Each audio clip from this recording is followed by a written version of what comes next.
might be something like read a chapter and stand in front of the class and tell them what you read. You've seen all these kinds of things. And so this is, I think, a pretty typical course. I think, how many of you had a course like this? How many have never had a course? And I think that this is pretty much, we see this all the time. I think the other thing then is you have a final test or a final project, and a typical syllabus at the American University of Nigeria, their favorite thing was to write a paper. And as I looked at the papers, I found what most people do, even graduate students, I've seen this happen, is they kind of recite back to you what they heard in the lecture, or they paraphrase what's in the textbook, or nowadays they go online and find something that's sort of relevant, and they quote that or paraphrase that. And so the question is, does that really help them learn how to apply the content of the course? And the answer is probably not. Okay, so I talk about instructional events. And it seems to me that the number one instructional event is tell. Years ago, when I was trying to make an impression on other people in ACT, I had fancy names for these. I think I called it expository generalities. Forget that. Basically, it says you tell people information. And one of the things that I tried to do in my career was to develop a theory of instruction. And I just back up just a bit. Some of you may have already heard this story. When I was in grad school, B.F. Skinner came to talk to us. And somebody asked, after his lecture, asked him a question. They said, Dr. Skinner, in your book so-and-so, you said blah, blah, blah tonight. You said blah, blah, blah. It seems that there's a contradiction. And Skinner said, hell, do you think I believe everything I ever wrote? Well, for a kid from Farmington, Utah, that was a big revelation. I said, oh, he disagrees with himself. That helped me free me up a little bit from the stress I was feeling from graduate school. I said, And then the next thing changed my life. He said, what I tried to do with behaviorism is make as few assumptions as I could and see how much of human learning I could explain with those few assumptions. And I thought, oh my gosh, just a few assumptions. And so then I started to look at other people's theories. The rest of graduate school was fun for me because I just kept looking to see what kind of theory they were, what kind of assumptions did they make. And in the process of trying to figure that out, it was enough to pass to remember what I told you, exams that I got, like you probably got as well. And so I decided, okay, you know what? Maybe we need a theory of instruction. I decided already in grad school that learning theory and instructional theory were not the same thing. Knowing how people learn doesn't necessarily tell you how to teach. And today we see all this kind of stuff of brain-based research for instruction and all this kind of nonsense. And I call it nonsense because I think brain research is very important, very interesting. I don't think it has much to say about how you teach. And I don't think there's a direct correlation between learning theory, brain theory especially, and how to teach. And so I said, okay, I would like to try to create a very simple theory. And so I made some few assumptions. And one of those was there are four kinds of presentation. One of them is tell, and the other one is ask. And it seems to me that tell-ask is the number one way we teach things. We spray out information, we ask a multiple choice question at the end, remember what I told you, and that seems to be the instruction. That's information only. It's kind of a level one instructional strategy. And so I said here, this is the least effective sequence. It's probably the most common sequence. Now, if anybody wants to argue with me on that, that's fine. I'd like to have the data that shows that I'm wrong. All the data I've looked at shows that this is the case. And so, and what we wanted to do, we said, all right, if we take this typical instruction, this typical pattern, and we put for arrows the tell, and for assignments ask, then we have tell-ask instruction. So that's pretty much what it is. And if we have an ask final exam, typically ask. Now, you know, I'm not saying there can't be really good exams, because sometimes there are, but they're typically, when I look at the final exams, they even haven't read the ETS put out a little pamphlet years ago on how to write good multiple choice questions. That was a fantastic pamphlet. I used to give it to all my students. It's way out of print nowadays. But people don't even do that. You know, it's just too often. It's just remember what I told you. You know, or you might say I'm going to have an essay exam. You know, so I want you to discuss the concepts underlying blah blah blah, and so that could be really a high application. But 90% of the time, discuss means I'm going to go back and recite back what I heard, what you told me, what's in the textbook, etc. Okay, so in this case, that's why enough I did with my. No.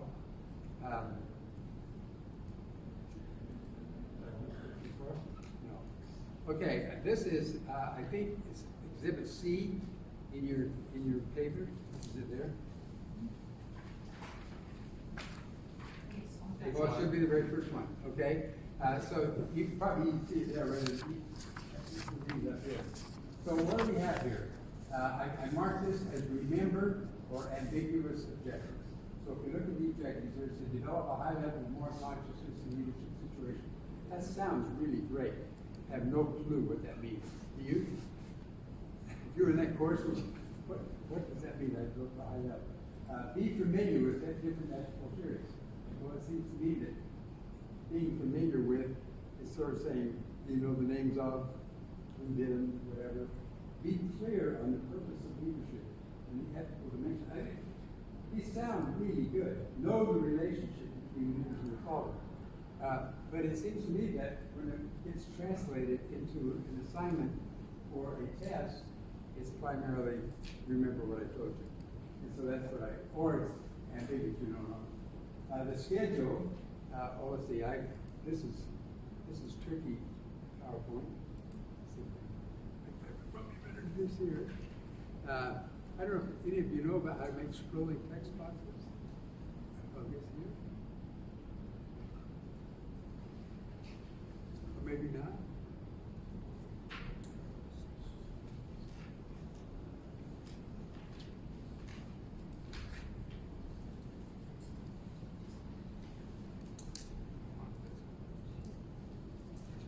Okay, never mind. Look at the one here. Yes. Look on the scorecard.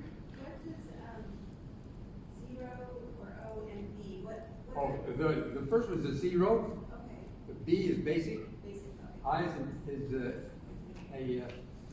instructional. Okay. And P is problem center. Okay. Thank you. Okay. And so and here, if you look down here, this is the first line is none, means 0. This would be 1, 2, 3. Oh, gotcha. Okay, coming down. And so it's a little shorthand on a checklist of this. And so basically the remembrance correction. If you look at the schedule, a schedule usually say what do you do when, and in this syllabus there is no. You know, I just condensed the syllabus, but if you look at the whole thing, there is no schedule in the syllabus. So I said none. I looked at the assignments, and the assignments were, let's see, where we have down here. Assignments are down below here: an oral presentation, a short paper, a term paper, and a final exam. Well, an oral presentation probably means that I'm going to stand up and tell what I read in a chapter or something. It might be something more than that. I mean, anything could be more than this. But my experience is, having also looked at the Canvas implementation of a lot of these courses, if it doesn't say it in the syllabus, the course rarely goes beyond what it says in the syllabus. And so basically, as I look at it, this is a pretty basic tell, ask kind of instruction. And as I said, like 85 of the syllabi I looked at were like this. And of course, so and by the way, let me speak for the faculty at AUN. These are some of the finest, best scholars I've ever worked with. These are people who are internationally known all over the world for their work with developing countries, whether it's an environment, whatever. They are really outstanding, excellent people. They're just not very good instructors. And that's not untypical. lots of really talented, capable people still don't know how to teach. And that was the case here. I mean, I'd love to take a course from any one of these people because they're just so bright. But they could really improve what they're doing. And that's what we tried to show here. All right, so if we go to the next part here. Yes, please. No, you can please ask any question you want. Aha, D-O-I-D-E-O-E-X. We'll get to that in a minute. Right now, we're still hung up on tell-ask. Okay, we got to get beyond tell-ask. Okay, that's next. Here's another one. Again, I think this one is D. It's probably in here, so you see the whole thing. It's easier to see on the table. Again, if you look at the objective, be able to give a precise definition. Well, what does that mean? Remember the definition, right? Clearly express how we make meaning from images. How many students in this course do you think are going to go beyond what the course says about this idea? You know, it's a great objective, but it means recite what you learned about it. Basically, I think, understand is the most poorly understood word there is. Understand the role of images, and I don't know what that means. So for me, that's very ambiguous. What do I do when I understand the role of? Be able to list the characters. List is a key word for remember.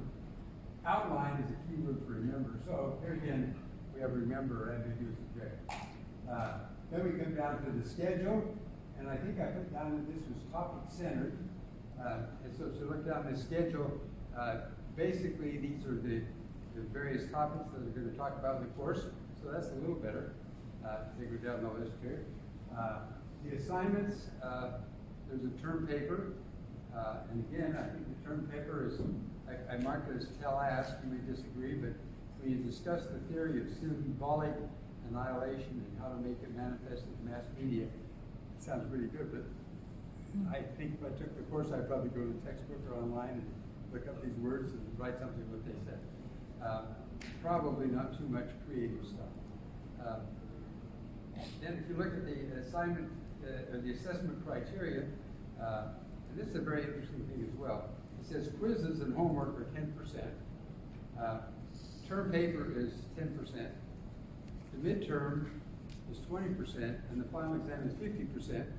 And I'm willing to bet a dinner with any of you that if we had the actual midterm and final exam in front of us, we would find that these were remembered exams. And so basically, even though we have some objectives that might be higher level, basically all we're doing is tell-ask on the way. And the final experience of the test, again, is the same kind of thing, kind of tell-ask. Does that help a little to kind of see it? And I think if you look at your own syllabus, and I hope you'll take this and do that, or look at the syllabus for others if you have a chance to do that, or go back and look at the syllabus you had, if you've ever saved from courses you had in the past, you know, you'll find some of these same kind of issues. All right, so let's go on. And if I take too long, you guys just stop me anytime. Okay. You already see this is from First Principles. The idea of a demonstration. Wait a minute. That's not what I want. I went in the wrong direction. Demonstration means to show. Learning is promoted when there's a demonstration. Notice that in First Principles, I didn't have a principle for tell or for presentation. And the reason I didn't is because everybody knows that. Everybody does that. What we don't always do is show. And by show, I mean show examples, show instances, show something of the thing itself. I suppose if you did an analysis of all the things I've written on student papers over the 50+ years I've been teaching, the one you would find most often is show me. I used to write, people would do a research proposal, and they'd say, I'm going to have this treatment that does blah, blah, blah, blah, blah, blah, blah, blah. And then I look for an example, and I wouldn't be there, so I say, show me. Show me, show me, show me. That I am absolutely surprised that as much as we teach in elementary school, as much as elementary teachers know how to show examples, we don't show examples. We just talk about stuff too often. And in fact, the paper I just wrote on this, I wrote an excuse for myself when I sent it to the editor. I said, if you look at all the papers I've cited in this paper about first principles, well, this is another paper I'm writing. I'm writing another paper on first principles. That paper on first principles has no examples in it. And it's the first paper I've ever written that didn't have lots of examples in it. And so I said, I feel really bad. But you had a very short thing on this, and you wanted me to summarize lots of stuff. So I said, this is tell. And if you want to see the examples, there's a whole list of articles on the end. Every one of them have examples. So that, I think, is the idea. And so, if we continue on here,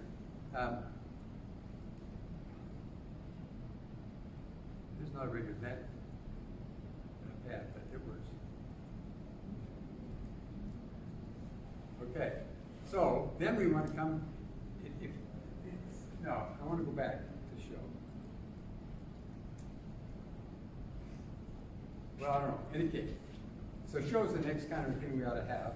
And then it seems to me that the next thing we ought to have is do. And do means to apply. Learners can learners engage in an application of what they want to do. And now I'll come back to the question you asked. It seems to me that there are two kinds of do that we can have here. We can have, there are actually more, but basically you kind of get down to two things.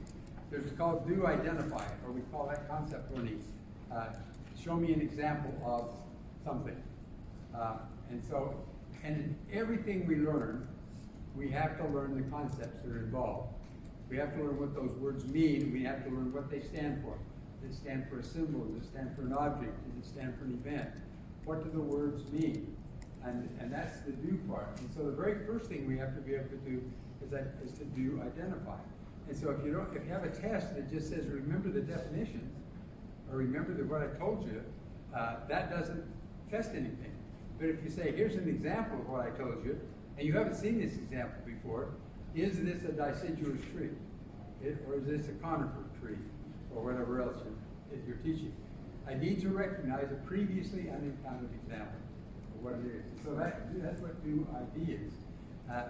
Or do identify, and I just use the symbol do ID, because I sort of had a math background and I like symbols. So somebody said, I got a note the other day, somebody, after a presentation I made, one of the students came back and said, did you study engineering at one point? I said, yes, I did. Okay, the other one is do execute. And by that means, I mean do it. Carry out the procedure. Do the steps. Do whatever is involved. And so it seems to me that at Instructional Design 101, if you know these two things, you're going to improve your instruction dramatically. And that's why I called it instructional. And so if I have a piece of instruction where my objectives specify that I'm going to identify these concepts, I'm going to be able to do these procedures, or I have an assignment that requires me to actually identify new things, or to do some things, or a final experience that has me do things, well, that becomes an instructional syllabi. And I was shocked. I mean, I'm still shocked at the infrequency that these simple things show up in instruction. This is simple to do. I think you said earlier, to spend your time on the important courses. My argument is there's no reason in the world you can't do these two things in every course. If you're going to teach somebody, at least show them examples, and at least have them classify things, and at least have them carry out procedures. If you don't do that, then where are we? And so it may not get all the way to a problem-centered course. That's more complicated. But at least we ought to be able to do these simple, what I call instructional design 101. Again, I'm shocked though that all the studies we've done show. So what I have here is say, here is a tell show sequence is more effective.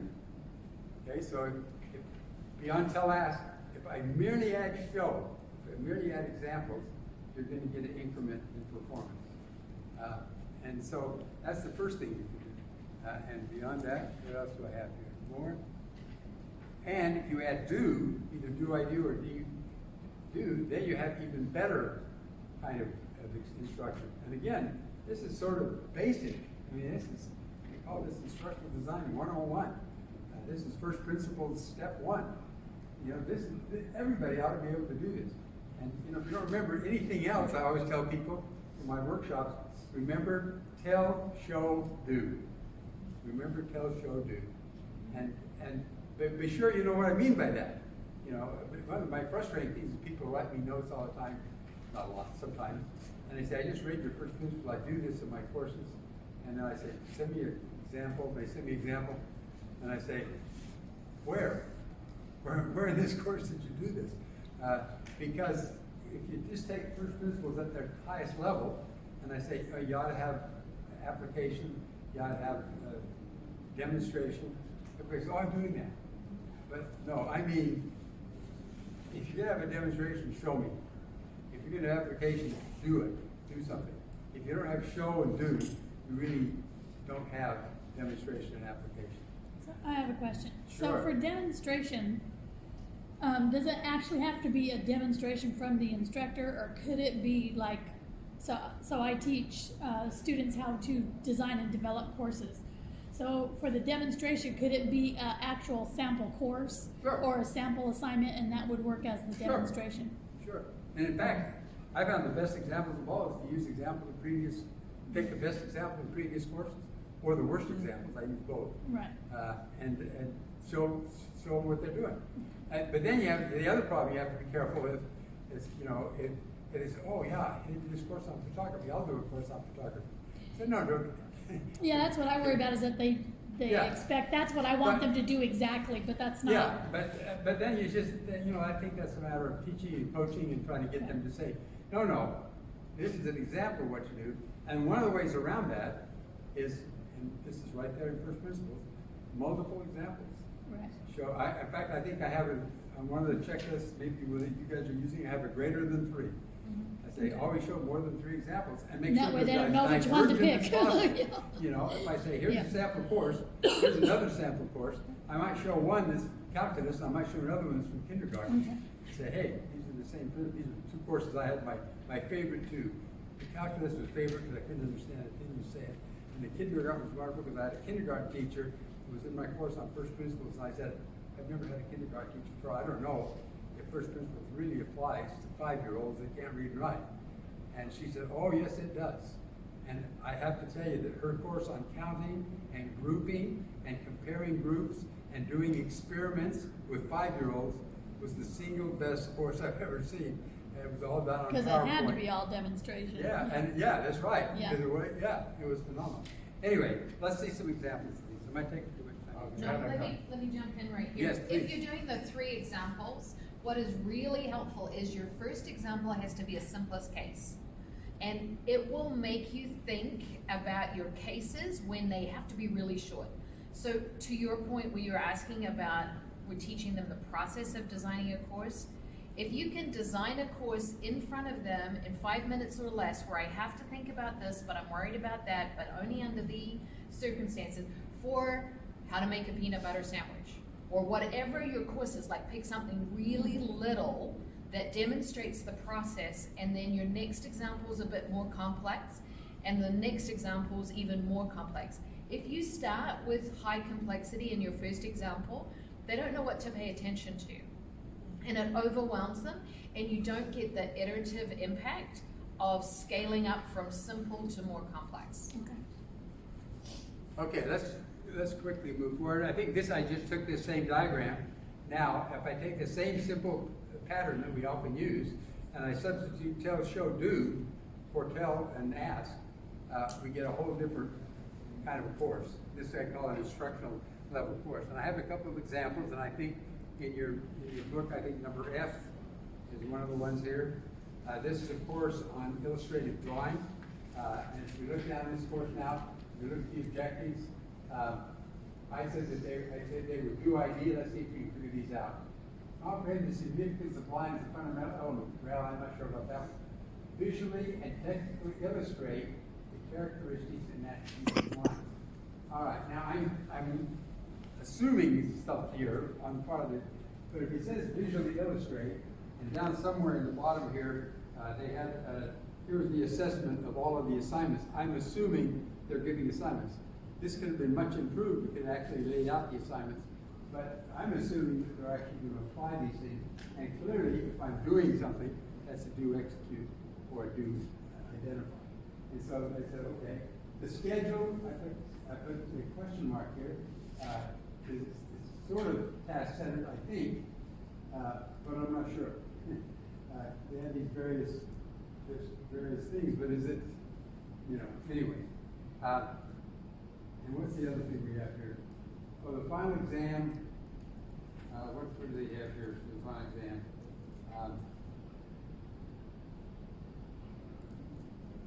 I think I made some assumptions in this one.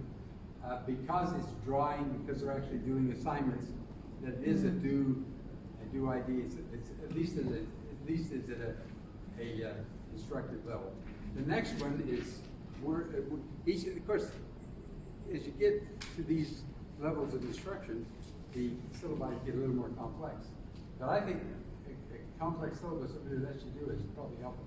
This one's a bit crazy because he made different learning objectives for every single every single unit of the course. I think it's overkill a little bit, but at least in this one, this was accounting. I think some of the objectives are remember our figures, but some of them are actually do things. If I'm going to, I think that's do things. Oh, you probably have to go down the list. I didn't mark all these, but if you look at all these objectives down here, you'll see that there's a lot of them that they have to record transactions in journals.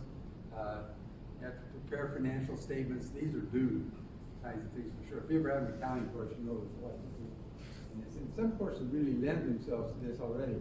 The hard courses are those that are more conceptual and like a psychology course or something. You say, what's the problem? What's the due part? Sometimes there are professional bodies, so I think what we perceive as overkill might be something that they actually have to do for the professional body. Well, that could be too. That could very well be in this kind of a case. All right, let's move to the final part of this here, and that is one of the problems with instructional events. And you've all heard this, I'm sure. You won't understand this now, but later it will really be important to you. You may even use that in your own teaching. I have once in a while myself. But for me, that says to the student, well, don't pay much attention to this unless I need to do it to get a grade, because I'm going to have to relearn it some other time in my life anyway. And so the question then is, how do we get around this? And so the other part is in first principles is problem-centered. Learning is promoted when learners engaged in a problem-centered strategy involving a progression of whole tasks. There's two things there. One is you can have a problem-centered, but a problem progression is a separate kind of thing. But anyway, we'll show you how this works here. If you go to a, let me just put all this up here and then we can look at it all. Whoops, too far. To me, this is sort of a problem-centered approach. Step one says present a problem to the student. I always say present a problem, not an objective. And the reason is objectives tend to be abstract statements about problems, not the problem themselves. And so I always tell students, don't write objectives for me. Show me the problem. Show me a typical problem the student's going to be able to solve as a result of your course. And don't just tell me about it. Show me the problem. Show me the actual problem, and in fact, show me how you solve the problem. Show you how to do it. Because then what this says, number 2 says, I'm going to identify some skills you need for this problem, and then I'm going to show you how these skills apply to this problem that I showed you. So that's kind of the demonstration up front. Then the next thing I'm going to do, I'm going to say, all right, now I want to present a second problem, and I might do some tell and show for some more details on some of the skills that you already have. But I'm also going to do some ask and say, okay, I want you to do part of it. By the time we get to the third one, I might have a little bit more show and tell, but mostly it's going to be asked. And by the time we get to the question number 8 here, I say, okay, here's another problem, I want you to do it. And so this is a kind of a problem progression. This takes a lot more work, and the reason it takes a lot more work is because most professors, when you say, show me a problem, I give the response, what? I remember an English professor I was talking with, and I said, he said, I teach literature. I said, okay. He said, I don't know that we have any problems to solve. I go, how do you teach this class? And he said, well, I have them buy the book because I don't like them to try to find it on their electronic devices. I want to be able to look at the page numbers. I get the book and they can make marks in the book and so forth about the thing. And then I tell them to look for the, I want you to really, what's the word to use? Can't remember. Basically, I want you to really think deeply about this, what you're doing. I want you to find out kind of the underlying thing. Kind of the basic idea was every piece of literature has two levels, kind of the surface level and what the author really intended. So I want you to try to find what the author really intended underneath. And I said, okay, that sounds really good. Sounds like really exciting. I said, so isn't that a problem? And he said, well, not really, because I kind of help them find, what's their. I said, well, okay, wait a minute. I said, tell me, what have you just studied? He said, well, we just studied A Man for All Seasons. It's Thomas More. Some of you know that story, Thomas More. And he said, the story is pretty surface, but the underlying story is Thomas More had this moral conflict. Do I obey the king? We could get into politics and talk about this, nothing. Do I obey the king or do I do what's right? He had this big conflict in his life. And I said, okay, that's great. He said, I get them to identify that conflict. And I said, and then what? You know what I mean? And then what? I said, so what? So how does this help him? He said, I don't understand what you're talking about. I said, is there a problem here? Now, let me put this in context. This was at BYU Hawaii. BYU Hawaii has 80% of the population are international students from all over the world. And we have a returnability policy. When you enter the university, you have to sign a paper that says, I will go home after I get my degree and apply my skills in my home country. About 60% don't. They end up immigrating to the United States. And that's part of the reason for the problem. And so I said, here, if that's just on this story, what if at the beginning of the semester, you had students write an essay on the returnability policy? What do you think about returnability policy? You had to sign it. What do you think about it? And then, you can talk about that. And then have them read Thomas More, and you do this, you find out this underlying conflict. And then you say to them, I'd like you to write another essay on returnability and see if it changes what you're thinking about returnability. He said, that is phenomenal. I'll use that as my final exam. I said, no, that's only one. That's what you should do with every piece of literature. That's one of the challenges we have. I just used that as an example. That was probably as ambiguous as we could get. And so the challenge is to find really good problems, and then to find a sequence of problems, as Joanne said, from simple to complex as you go. Okay, so let's look at an example or two here. Okay, this is L. I think.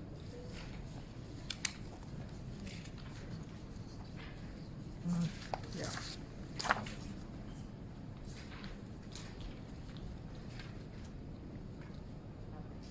Yes. This is a very complex course.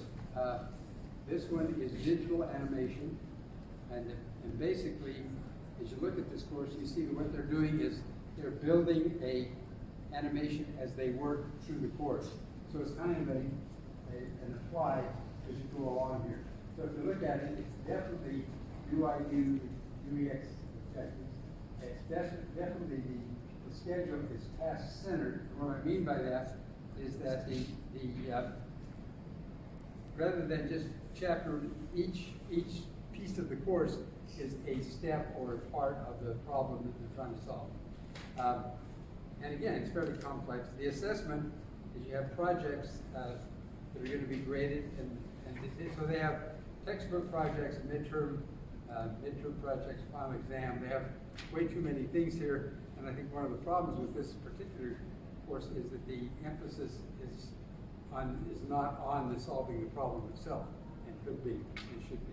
So if you look at the second example, and again, I give you these so you can kind of study them out and look at them in more detail. It's hard to do this when you're standing in front of the group and just go through this. The next example is probably my favorite course that was done. It's a course in marketing, and what I loved about his was he started the whole course out with a grand challenge. And he said, Nigeria has terrible flight problems.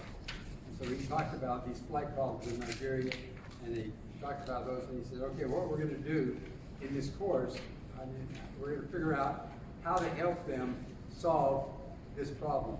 And then he gives all kinds of stuff. And if you look down the weeks, here's a module, understanding flight management problem. Here's the objectives here. Introduces some of this stuff. Then he has a showing activity and a doing activity in every one of these modules. And the course is organized around modules of content, not around week 1, week 2, week 3. So, and again, kind of a quick overview of that. So, where are we? It seems to me that if we have this tells you what I really meant by a basic syllabus and an instructional syllabus. If I have tell, ask, it's primarily a basic syllabus. If I have tell, ask, show, do, it becomes instructional. If I have problem centered, then it becomes problem centered. And as I indicated, in Merrill University, Nigeria, we had 13 problem-centered syllabi, and 5 of them were by this man who took the whole summer and did my first principles course. And so he was a team, and a lot of these problem-centered projects were team-oriented. I agree with Max's comment at the beginning. If you're working on your own courses, designing your own courses, start with tell, show, do. At least to get to that point. And then if you get to that point, then you might start to work on problem centered. At least start on a problem. One of the unique parts of First Principles of Instruction, the book that I wrote, there's one part of that book that is not anywhere else, meaning I did never write an article about it, and that's chapter 6 on what is a problem, how do you analyze a problem. And so if you don't get the book, get somebody to give you a copy of chapter 6. Because I think I spent my career talking about first principles, and I keep telling people all of these things we're talking about all come together in solving a problem. And I said that many, many times. And when I was writing the book, but I never did answer the question, never did tell them that. So when I was writing the book, I got to this point in the book, and I said to myself, I've been saying this will work all the time. And now I can't just skip over this and say it'll work. I better show how. And so the hardest part of writing that book was thinking through chapter 6 and how do the basic elements, basic learning events all contribute to solving a problem. And so I think that's an important chapter, an important thing that people need to know about problem solving. And then the other idea is the idea we have here is a sequence of problems from simple to complex, where you get the opportunity to solve more than one instance of a problem over time. So anyway, I hope that you find this helpful and that this little checklist, you're certainly free to use it. I hope it's helpful to you and those you interact with, and thank you for the opportunity. And now I'm going to take a nap.